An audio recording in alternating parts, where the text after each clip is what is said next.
Good morning students. Today class I am going to discuss about the concept motional EMF. So in the previous class we learned that according to Faraday's law, if you change magnetic flux it induces EMF. So we can change magnetic flux by different ways, by changing magnetic field or by changing velocity. Means here we have taken the concept of what?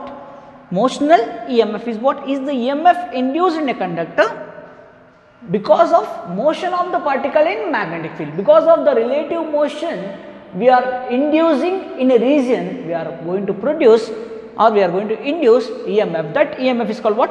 Motional EMF. So now this question is very important for 3 marks. I am going to derive the expression for motional EMF.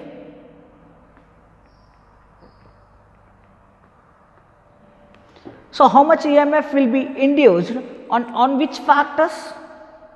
This EMF will depends. For this we have taken a rectangular conducting loop.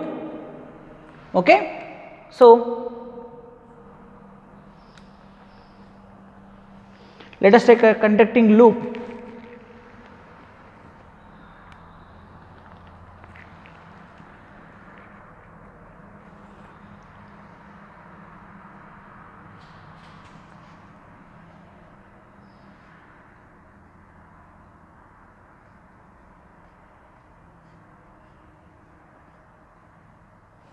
Having length L. Let us take a rectangular rod. The name of this rod is PQ. So here this is RS, this end. Now what we have to do? What is the aim of this one? We should apply magnetic field, right?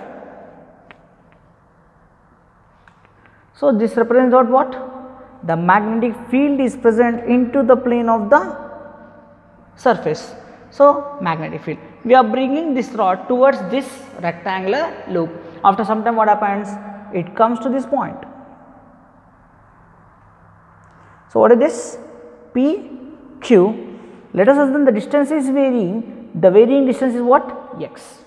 Now we are bringing this conductor with a velocity v in the presence of magnetic field, and now this PQRS forms an closed loop, right?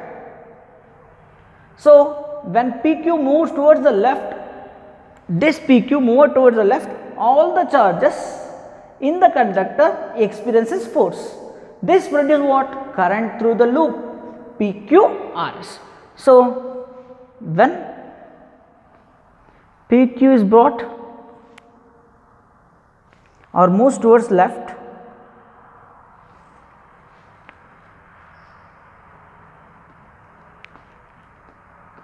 all the charges in the conductor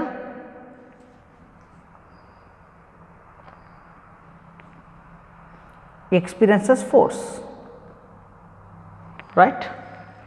So if all the charges conductors experience force, now what happens? The current start to flow. Means the current start to flow in the conductor in this direction, right? So the current starts to flow, it experiences some force, means we are inducing EMF. How to induce EMF? Because it forms one closed loop, right? So magnetic flux enclosed by the loop PQRS. What is the formula? Magnetic flux phi B is equals to B bar dot A bar. Here the magnetic field and area vector both are along same direction. So the angle is what, ma? BA cos 0. Magnetic field is B. Area of this rectangle is what? Length into breadth. What is length? L. Breadth is X. So phi B is equals to what? BL X. Now according to Faraday's law,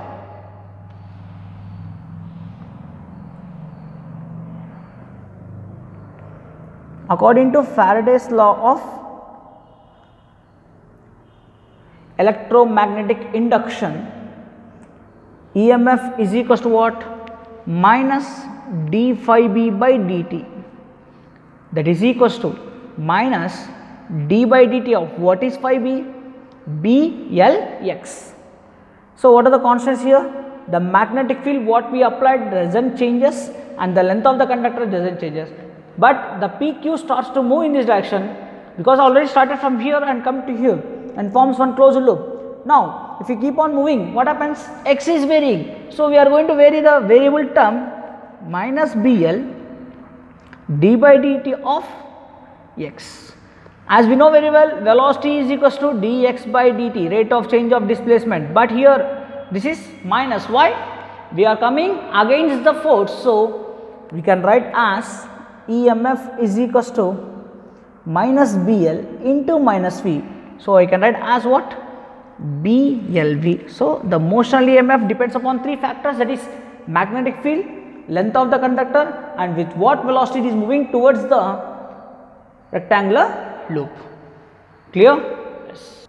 Next one is what ma? Energy consideration and quantitative study. Means by moving the conductor in the presence of magnetic field, we are inducing EMF. Means we are inducing electrical energy by motion of the conductor, right? Means we are applying some magnitude of or mechanical energy so that it induces EMF. Now I want to prove that energies, how it converted, we have to prove quantitatively, means we should prove equation wise.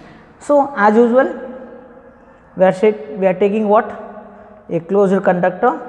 The name of the conductor what we consider here? PQ or S. When you brought this conductor in the presence of magnetic field,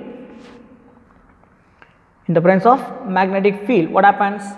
You brought this conductor in this direction. So this is the velocity direction and this is the length of the conductor, this is x. At that time what happens? It induces current in the conductor, right? Okay. Now let us assume what is the power required. What is the power required to push the conductor, right? Because I want to move the conductor, means in the presence of magnetic field I have to apply against force. So what is the power required? We have to calculate. So for this, first, how much EMF is induced ma? Magnitude of induced EMF. What is that? Now only we derived. E is equals to BLV. For example, assume that this is a conductor having some resistance, because each and every object has resistance except superconductor. So let us assume the resistance of this conductor is what? Capital R. So current through the conductor, current I is equals to what? If it is having negligible internal resistance, E by R. So the current flowing through the conductor is what? I is equals to BLV by R. Now when you are bringing this conductor in the presence of magnetic field, it experiences force. So what we can write here? Magnetic force on a current carrying conductor PQ, or magnetic force on a current carrying conductor PQ. How much? In the presence of magnetic field, it experiences force, that is what? ILB sin theta. As we know, the magnetic field and length are perpendicular to each other. Theta is equals to 90. F is equals to what? I. What is I here? Only there. BLV by R into LB. So you should write clearly here B into B square L square V by R. So what is the direction of this force?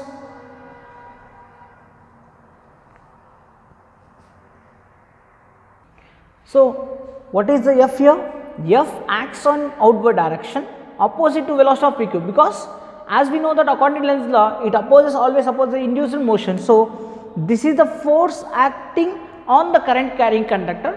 So we need to apply an external force in this direction to pull the conductor. See, hence to move conductor PQ, it should be pulled with force F. Otherwise what happens? Because this is the force acting on the conductor, so we should apply the force in opposite direction to pull the conductor, then we can. So to pull the conductor in the presence of external force, we required some power, right?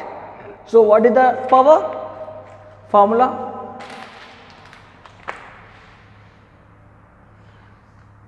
Power required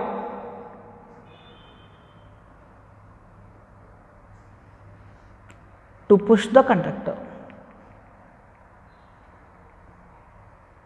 So, what is the formula? Power P is equals to work done by time, right? The rate of work done is equals to power. What is power? Force into displacement by time taken. Displacement by time taken is called what? Velocity. So, power is equals to what ma? Force into velocity. Already we derived the expression for force, right? What is the expression for force? B square L square V by R. So, I can write the same expression here as B square L square V by R into V. So, this is the power what we applied. So, what you can write here? B square L square V square by R. This is equation number 1. Take that one. Now, you know when current flows through a conductor, the conductor gets heated. That is according to Joule's law of heating effect.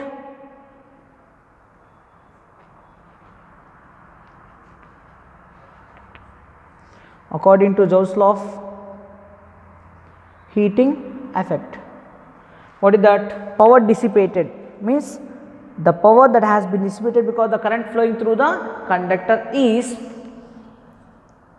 V into I. What is V? V. I is what? B, or V can be written as what ma? I square into R, because according to Ohm's law V is equals to R. So, I square into R we can write as what? R into BLV by R whole square. So, B square L square V square by R. What you have observed here from 1 and 2 both are same, right?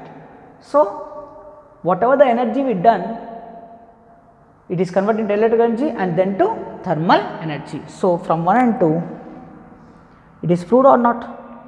What has proved? Power applied is equals to power dissipated. This is applied power and this is, or you can take here also, power applied means to move the conductor, what is the force we applied? That is power, the rate of work done to apply the conductor to move, that is equals to what? Power dissipated. So, we can clearly that here mechanical energy is converted into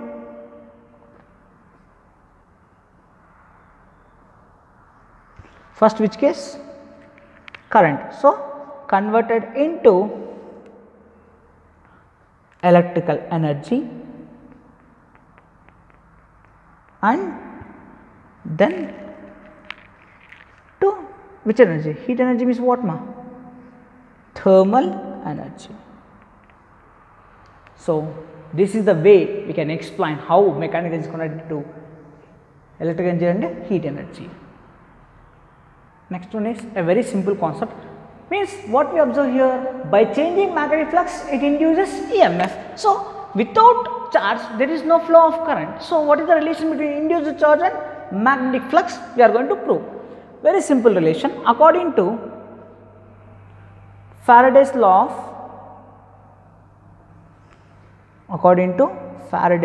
of electromagnetic induction. What is formula ma? E is equals to minus d phi b by dt, means induced EMF is equals to rate of change of magnetic flux. For example, if you consider any loop, in that capital R is the resistance of closed loop. If R is the resistance of the closed loop, then the current flowing in that conductor is what? I is equals to E by R. I is equals to what ma? E by R. What is I? Rate of flow of charge. dq by dt is equals to E by R. So, can we substitute E here? Right. Substituting 1 into, what happens? dq by dt is equals to what? Minus d phi b by r dt. dt cancel. What you can write ma? dq is equals to minus d phi b by r. As you know, negative sign implies that what? that magnetic flux opposes the motion, that is okay. If the charge is appreciably changing, it can be written as delta q is equals to minus delta phi b by r. So, this is a relation between induced charge and magnetic flux. So, problems point of view, it will be helpful. Next one, already we explained, just again getting you once again, that is eddy currents. What are eddy currents? We already proved now up to now. When there is change in flux, it induces, that is the concept of this chapter, right? So, what we have done? There is change in flux. What we have done? When a bulk conductor is placed in a change in magnetic field, it induces currents in the form of circles like eddies. Means when you throw a stone into water, it forms some circles around the stone, means those here called what?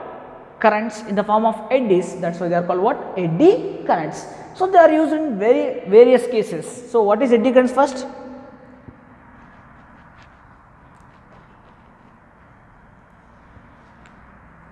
When a bulk conductor is placed in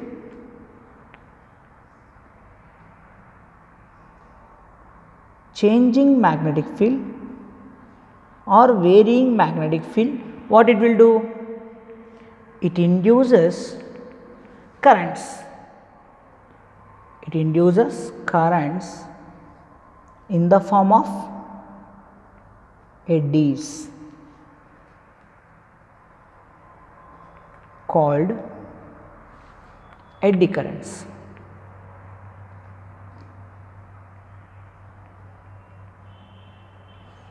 When a bulk conductor is placed in changing magnetic field, it induces currents in the form of eddies called eddy currents. Okay. Now, where we use, those are called applications. How it can be useful? Let us see.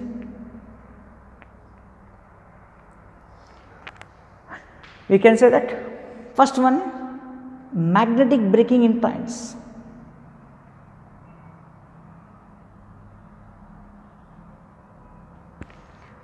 How these are helpful? Let us see. You know, train is a very heavy object. To stop the train, we should apply a maximum force. But this magnetic brakes, what it will do? So, this is a huge conductor, right? It is made up of iron, right? Train. Now, this huge conductor is placed in changing magnetic field, means we are applying magnetic brakes. What happens? It induces currents. Which currents? Eddy currents. What they will do?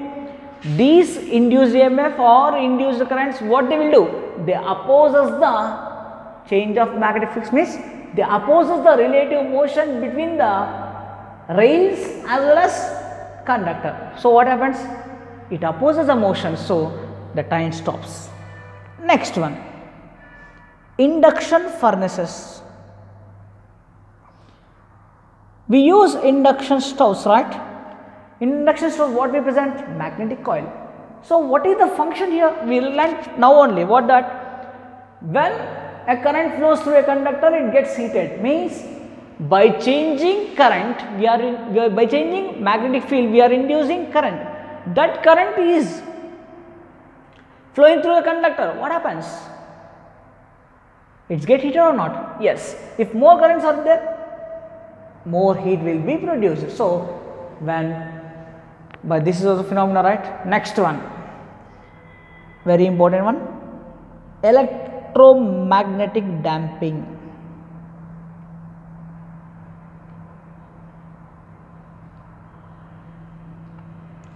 Damping means slowly making the object to comes to rest by applying eddy currents. Last one, electric power meters.